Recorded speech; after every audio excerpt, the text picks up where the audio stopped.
Okay, so before we jump into the guide, I would just like to introduce myself. I've been playing Skull Merchant pretty much, well, literally since the day she came out, and I was the second person to hit P100, like ever. And I've been playing her pretty much daily since she came out, through all of her reworks, and I've gathered a pretty good understanding of how she works. And I currently rest at 7th on the leaderboard for her stat, which doesn't mean much, but it's still a thing that I can show off. Yep, so it's just solidifying that I know what I'm talking about. Yep, okay, enjoy.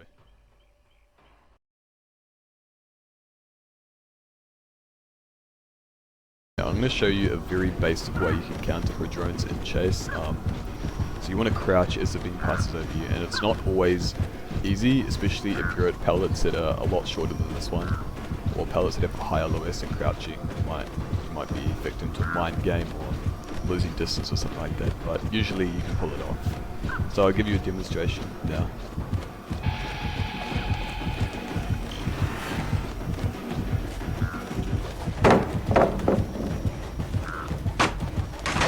Okay, so I made a mistake in that chase. I accidentally got scanned for a summer round, but as long as you don't get a claw track, which if I hadn't done that I would have gotten. Okay, another thing to point out is disabling drones. So that's pretty much just walk up to the drone, do the mini game, it turns off, and when it's off, it stays off for 45 seconds, and it slowly goes back down to level, and then it'll turn back on.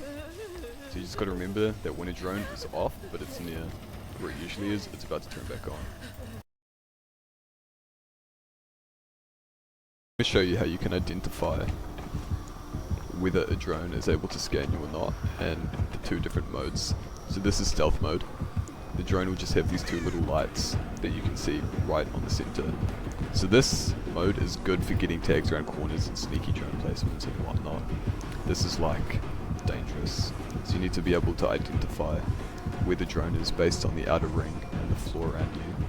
So that's stealth mode. And then once you get scanned by stealth mode, it turns into that, which is scout mode. Scout mode, the beams move slightly faster to compensate for them not being hidden anymore, but they are visible, like that. White means you can't get scanned, orange means you can. So orange will trigger if you're moving,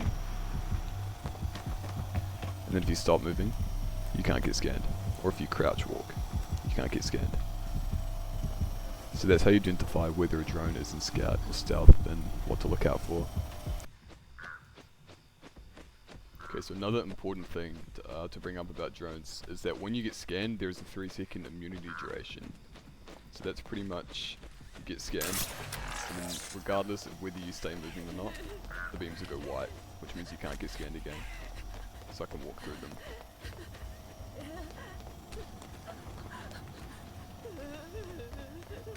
Just like that. By default, the immunity is 3 seconds, and then if you bring ultrasonic trap speaker, it's 2.25 seconds. So that's just another nice thing to know when you're in chase.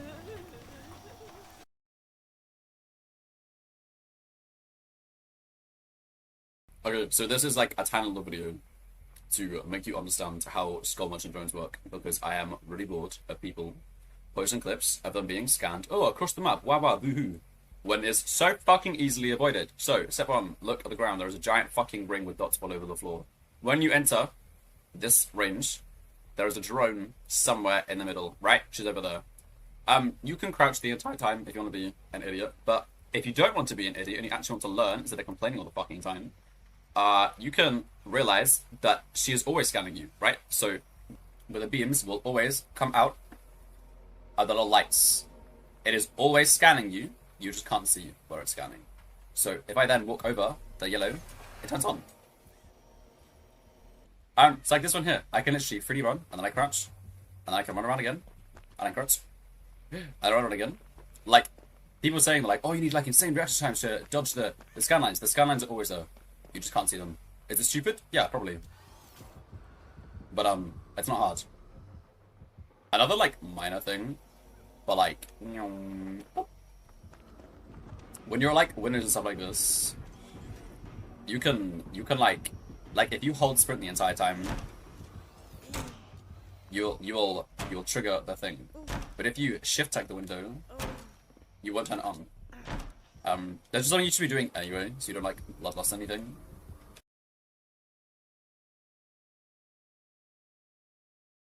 That I feel like should be highlighted is countering 2 taps or forcing claw traps. So you see on my HUD I've got 2 stacks, which means that my next stack will put me into a claw trap and I'll be injured, and that opens up 2 tap potential and sit down for the skull merchant. So I'm going to demonstrate what you can do against this. So what you want to do is you want to force an M1. So I'll show you that now.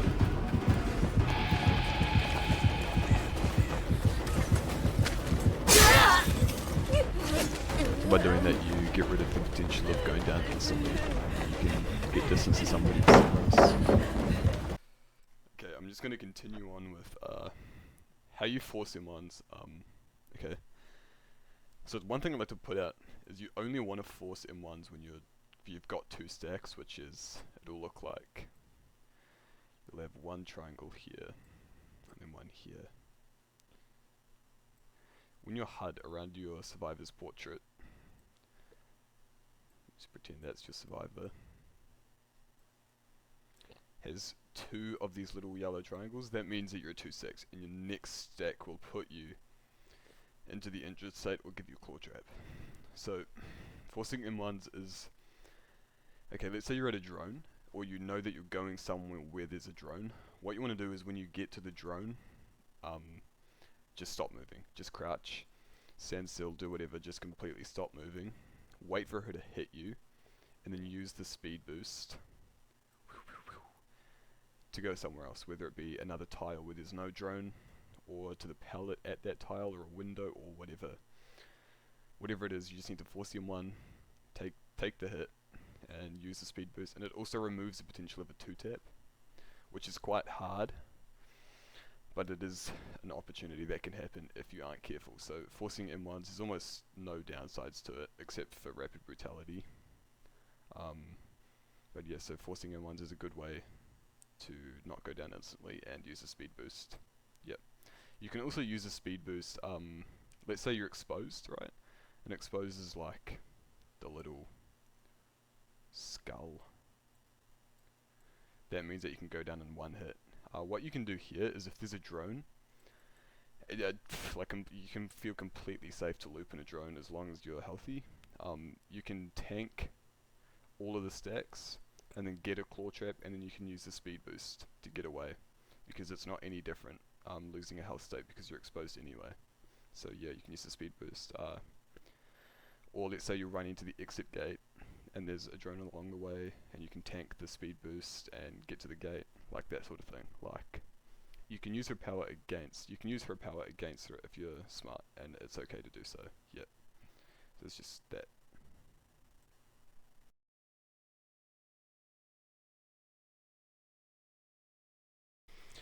Okay, I'm going to explain to you why rapid brutality is a really good way of countering survivors forcing M1s. So, without rapid brutality, when the survivor forces an M1, they have 2 options. They have force the M1, which has no downsides, or they have don't force the M1 and risk going down. So you obviously have a good choice here with no downsides, and that's this one. If you bring rapid brutality, the survivor has 2 options still, but neither of them are looking too good. So you've got this one, which is that you don't force the M1 and you risk going down insta down, or you do force the M1, and now Skull Merchant is pretty much a race car, and you've got to pray that you can make it somewhere else before she catches up and slips her knife up your ass. Yeah. So rapid brutality is a good way to confuse survivors and reduce their options, and it just plays into her base get haste, and it just makes her like I said, a race car. So it's a good way of countering that. It doesn't actually fully counter it, like obviously, but it gives you a little bit of an edge in chase, and you can catch some survivors off guard if they aren't prepared for it. And the reason why this is okay, rapid brutality, you think, oh, but you lose bloodlust and she's an M1 killer. Like, yeah, but deploying drones and pulling out your radar and using your radar, that all resets your bloodlust. So if you're playing her how you should be playing her, and you're using your drones actively, rotating, redeploying, getting the undetectable, all that, you're not going to get bloodlust. So bringing rapid brutality, if you're good, literally has no downsides. You just get 5% haste on M1s, which is good for countering forced M1s. Yeah, so hopefully I explained that one well. Yep, we'll move on to the next bit. I'm going to show you what you can do out of chase to identify where a drone is and what you can do. So I'm going to call this the ring of fire, which is the outline of the AoE of the drone, and then inside the drone you've got this like dotty pattern on the floor. The reason this ring, why you want to try and hide this ring when you're playing her, is because just being able to look at how it's arced, you can sort of tell where the center is. And where the center is where the drone is. So if you walk up, see? Right here. And then it's a free, easy disable. So really you just need to pay attention to where the ring is, look at the arc, and be able to identify where the center is, and that's where the drone is. So when you enter the tile, you don't get caught off guard out of chase. Because there's absolutely no reason you should be getting scanned out of chase, literally ever at all. Or you're throwing, pretty much. Yep.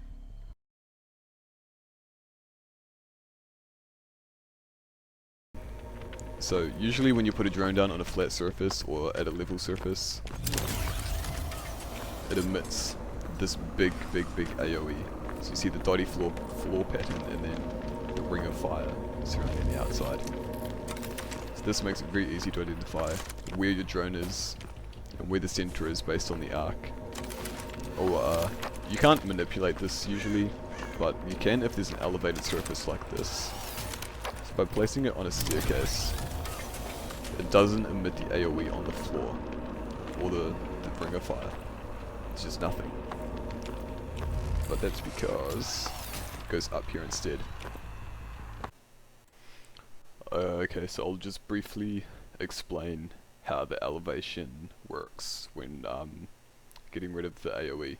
So, okay, imagine this is the floor, and then let's say you're on a map where there's a second story. Let's say this is the second story here, and then there's a staircase, let's say here. So think the way that the drones decide where the AoE is going to deploy is dependent on how close you are to either the top or the bottom floor. So let's say you've got a drone here. I think the game reads this as on the top floor, so the AoE will deploy up here and then underneath the drone where it's deployed on the stairs. And then if you had a drone, let's say, quite a bit further down the stairs near the bottom, I think the game reads this as being on the bottom floor. So really, you've just got to make sure that when you put a drone down on a staircase, it's above, like, halfway. So above here. Because otherwise it'll read as on the bottom floor, and you probably, well, it depends which way that you want it. If you want this drone to be getting upstairs but not show upstairs, you'd put it down here. But if you wanted it to be upstairs and then show downstairs, you'd put it, show upstairs, you'd put it here. Yep. So that's just a brief explanation of how that works.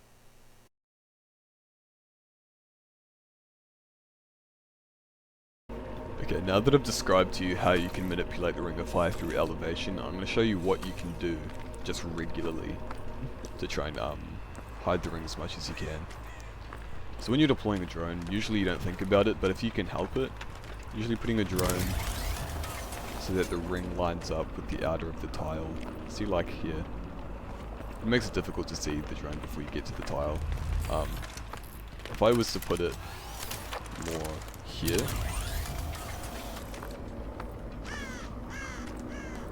oh, actually, yeah, you can see it as you get to the tile. It's just this map makes it a little bit hard, but you can see it before you get to the tile, and you can react before you get there. So just making sure that you put a drone in a spot where the ring is where you start the tile will make it more likely that they get caught off guard by it. And if you're just walking around regularly and putting a drone, like not at a tile specifically, but maybe at a filler pallet or something, it's hard to visualize how big the circle actually is, but if you can just try to hide chunks of the circle, so let's say I go about here, just by hiding chunks like in the grass, it makes it difficult to see. It makes it harder to actually determine where the center of the circle is. But you can sort of see it on the floor here. It's a lot better on maps like Autohaven, where the grass will cover up little chunks of the circle. Yeah. Regularly, there's not much you can do to hide it, but you can try to visualize how big the circle is and then try to hide chunks of the ring. Yeah. Okay, I feel like the way I described hiding chunks of the Ring of Fire was very vague, and it didn't really describe much of what I meant. So pretty much what I mean is that you want to try and, okay, think of it as making blind spots in the AoE. So let's take this chunk here, and let's say this entire little section is now a blind spot. You can't see the AoE, you can't see the ring, and let's say you've got another blind spot here, and then you've got one here. So really what you want to do is you just want to hide the Ring of Fire in obstacles like grass or where there's light reflecting on it, that sort of thing. And by doing that, it makes it a lot harder for the survivors to look at this and be able to identify where the center is. Obviously, where I've just drawn him, you'd be able to see, but like, just pretend he's looking there. And you'd be confused. And you might run in to the drone without realizing, and then you get scanned, and it's like, oh no, oh no. Yeah. So you just kind of want to try and hide pieces of the outer ring, just so that you can maximize, like, catching survivors off guard. Because if you don't try to hide them and you just throw drones out in the open, literally your drones are going to do literally nothing, literally ever. You need to learn to try and hide your drones, whether it be the drone itself, because if you have the drone itself out in the open, GG. If you need to be able to hide the Ring of Fire, or at least just chunks of it, so that you can catch survivors off guard and they don't know that they're about to walk into a drone. Yeah, that's pretty much all I've got to say for the Ring of Fire and hiding the AoE.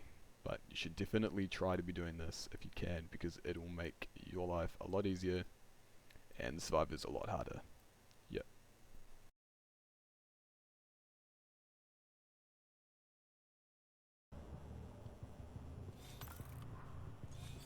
Okay, so I'm going to show you a way that you can tell from afar if a drone is disabled. So if you're not someone that uses your radar pretty actively, I recommend that you do, because you don't lose distance for it anymore. She says a 4.6 kilo when she's a radar out. But a way you can tell really easy is by hovering over a drone. See the two options at the bottom, rotate counterclockwise and recall drone. If a drone is disabled, the rotate option won't be there. So this drone is disabled. If it just has recall drone, that drone is off. And you can also sort of tell by the way the drone's sort of up a wee bit. But yeah, it's just an easy way you can tell through walls, and it's also an info tool in itself. Being able to know where survivors have disabled drones. Yeah. I would also like to point out how you can tell where a drone is facing through walls. So if you look at the drone here, most people won't be able to identify where the beams currently are. But a trick that I have is that when you see the triangle at the top of the drone, like right there, that means that the beam is facing me right now. Sideways, backwards, sideways, front facing. So that's just a way that you can tell through walls where a beam is, and if you see a survivor running up to it, you can try to catch them off guard by rotating it suddenly. Yeah, so it's just a good tip. And I'll walk up to it so we can prove it. So, just like that.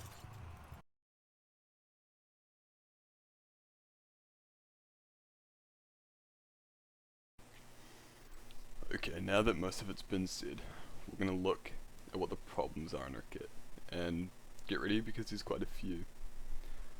Mainly the biggest problem I have with her is that she's too effective for too little input at a very basic level. Like, you can be bad at her and you still perform well because you genuinely have to put no input in to get value out of her.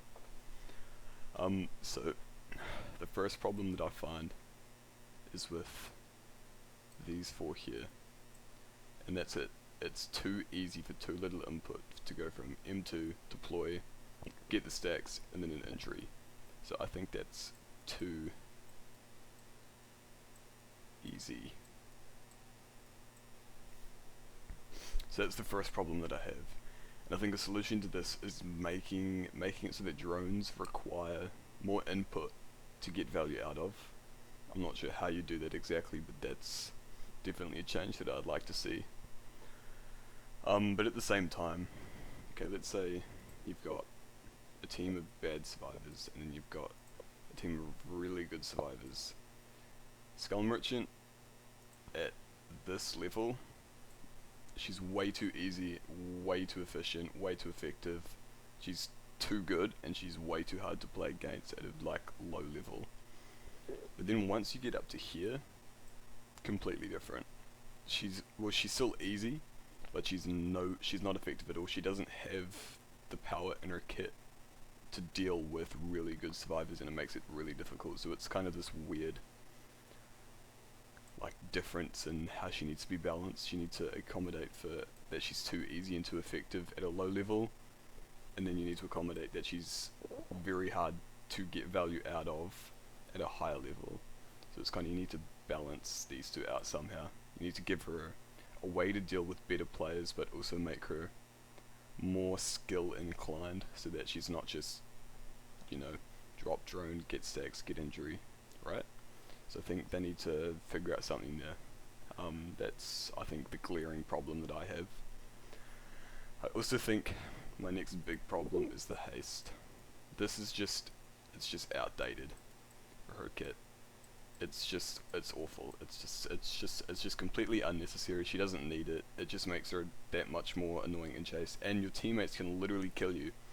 Let's say you're in chase here at Shack, and you're going inside Shack to go to the pallet, and then your teammate gets a stack, and now suddenly Skull Merchant's faster, and she can catch up to you, and she's gonna hit you just before you get to the pallet because your teammate fucked you over.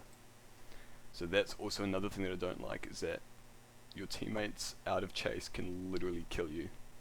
And I just think the haste, she doesn't need it. Like, she has hinder, she has injury, and she could get something else in place for haste, but I just think haste is so uninteractive, and it's hard to tell how much she has at a time, and it's just awful. I just don't think she needs it.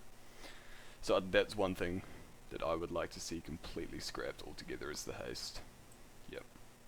Hinder, I don't have too much of a problem with, because it takes ages to actually get the hinder. I do think hinder has problems with the stacks, like, I'll explain. So I think it's a problem when you're at a pallet and you just force a claw trap and then they get hindered. Like, there's just nothing they can do, you know what I mean? Like, sure, you can try to crouch, but it's risky to crouch, if I'm being honest. So it's just pretty easy to get the hinder and then force it down, or an injury.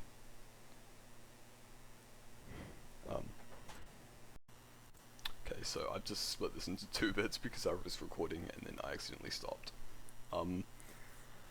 So I was talking about fun and how she's just not fun. Like, she's just fundamentally not fun to go against.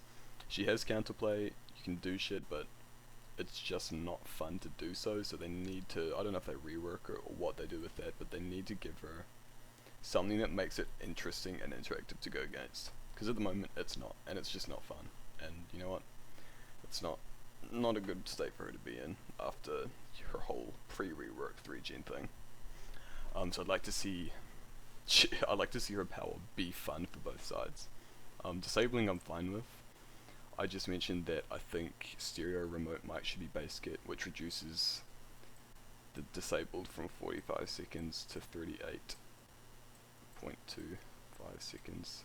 I just think this change would be good, because at higher playing, it's just very, very annoying to have your drones constantly disabled and then go through a 10-second cooldown, or 12, 10 or 12. I think it's 12. Yeah, 12. Yeah, but that's all I have to say for disabling. Scout mode I'm fine with. Stealth mode, could use some tweaks to make it more intuitive. And I think maybe just re-look at these two as a whole and how that functions would be a good idea. Yeah, she has quite a few glaring issues, but I think my biggest issue was what I talked about up here, is that she's too easy at a basic level, and then she's too hard at a higher level. Yeah, that's all I've got to say really for her problems, but hopefully they give her a rework and they take her in the right direction and they change her power quite a bit.